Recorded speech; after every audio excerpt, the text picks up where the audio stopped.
Audio Jungle.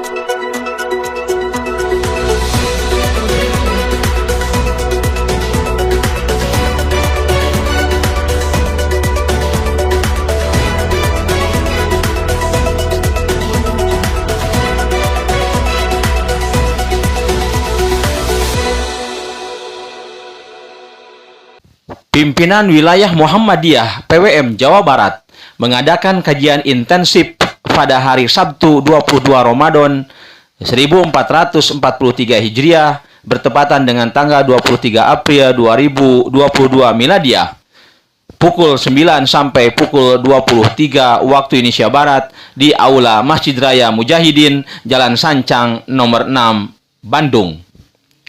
Hadir pada kajian tersebut anggota PWM, Ketua dan Sekretaris Muhammadiyah se-Jawa Barat, Ketua dan Sekretaris Aisyah se-Jawa Barat, pimpinan Majelis dan Lembaga tingkat wilayah, pimpinan Ortom tingkat wilayah, dan pimpinan Aum tingkat wilayah. Kajian tersebut menghadirkan 4 pemateri, yaitu Profesor Afif Muhammad, Dr. Ayi Yunus MAG, Cecep Taufikur Rahman, MA PhD, dan Dr. Dadang Saripuddin. Acara dibuka oleh Ketua PWM Insinyur Haji Suhada, dilanjutkan kajian oleh para pemateri. Dr. Afif Muhammad membahas tentang relasi antara Tuhan, alam, dan manusia. Menurutnya, jika seseorang tidak mengenal Tuhan, maka semuanya akan sia-sia. Tuhan itu adalah pencipta alam dan manusia, maka disifati Al-Khaliq. Sifat-sifat Tuhan tidak dapat diketahui jika tidak ada alam dan manusia. Di samping menciptakan alam dan manusia, iblis juga diciptakannya. Relasi antara manusia dan iblis merupakan relasi permusuhan abadi. Profesor Afif selanjutnya menguraikan bahwa tugas utama manusia adalah khalifah. Beliau memaknai khalifah sebagai orang yang berjalan di belakang orang lain dan akan menggantikan orang lain ketika perjalanannya berhenti. Hati-hati terhadap pemikiran yang memisahkan agama dan bidang kehidupan lain, alias pemikiran sekuler. Pemikiran sekuler itu awalnya berusaha untuk memisahkan, tapi akhirnya justru akan berupaya untuk meninggalkan. Kaum sekuler berusaha untuk memisahkan agama dan bidang kehidupan lain yang endingnya misi mereka menghilangkan agama dari kehidupan manusia. Dalam perkembangan sekarang ini, ada yang disebut dengan saintifikasi ajaran Islam, artinya menggali dan mengembangkan aspek-aspek sains yang ada dalam Islam. Islam, terutama sumber hukum utamanya Al-Quran, tidak mungkin bertentangan dengan sains. Bahkan dalam Al-Quran banyak ditemukan isyarat-isyarat tentang sains, ilmu pengetahuan, dan teknologi. Pemateri berikutnya adalah Dr. Ayi Yunus MAG. Beliau mengetengahkan materi tentang posisi Muhammadiyah di antara madhab fikih klasik dan kontemporer. Menurut Kang Ayi, begitu sapaan beliau, sejak awal kemunculannya, Muhammadiyah memang dianggap asing atau sebagai agama baru. Pengalaman beliau ketika kecil mengikuti pesantren kilat di daerah Cikedokan, Singaparna, Kabupaten Tasikmalaya. Di saat berangkat untuk sanlat, sering dicibiri oleh teman-temannya bahwa dia akan mengikuti agama baru, yaitu Muhammadiyah.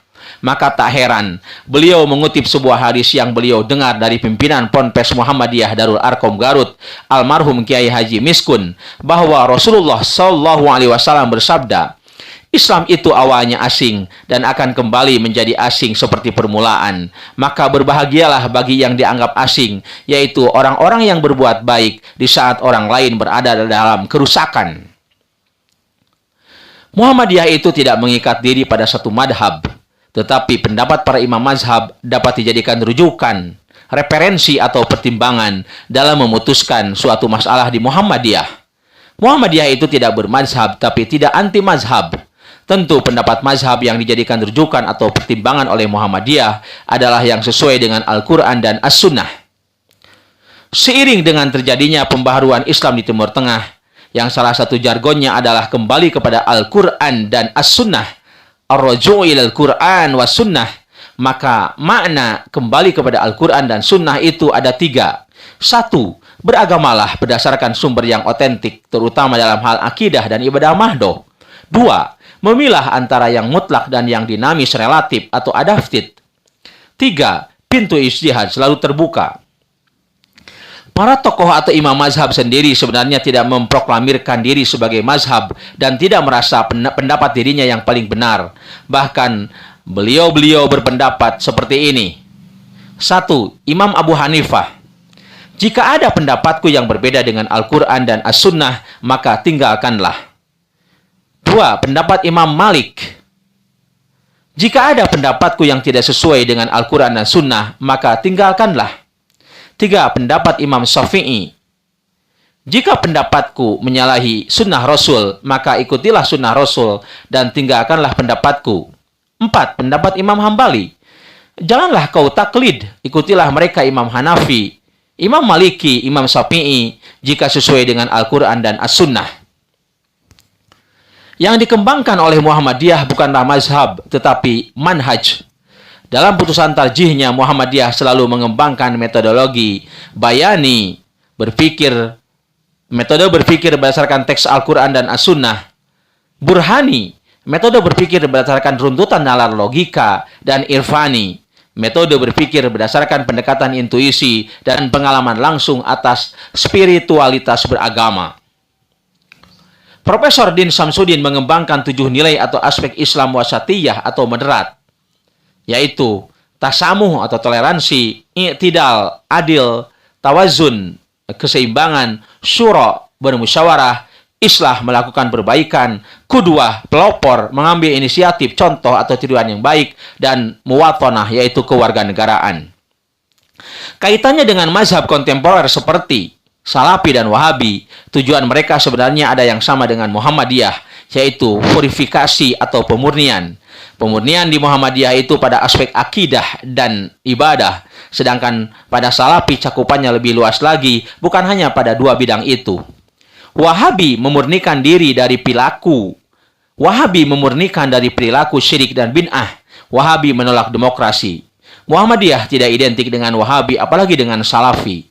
Jika ada misi Muhammadiyah yang sama dengan Wahabi dan Salafi, jangan dimaknakan Muhammadiyah itu Wahabi atau Salafi. Banyak yang berbeda antara Muhammadiyah dan Wahabi Salafi.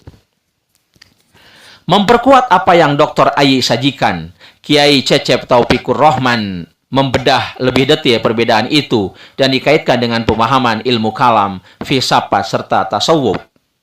Pemateri terakhir disampaikan oleh Dr. Dadang Saripudin yang menguraikan perbedaan antara kriteria hisab Muhammadiyah dengan Kemenag Mabims dalam penetapan awal bulan Komariah.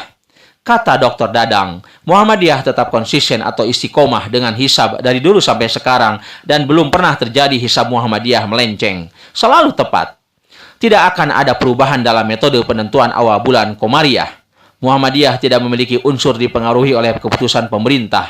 Muhammadiyah selalu independen dalam menentukan awal bulan Komariah, terutama dalam hal penentuan awal Ramadan dan Idul Fitri. Namun demikian, Muhammadiyah tetap menghargai ormas lain dan pemerintah jika terjadi perbedaan dalam penentuan awal bulan Komariah. Sikap Muhammadiyah dari dulu sampai sekarang tidak memaksakan kehendak, selalu menjunjung tinggi, menghormati, dan menghargai perbedaan.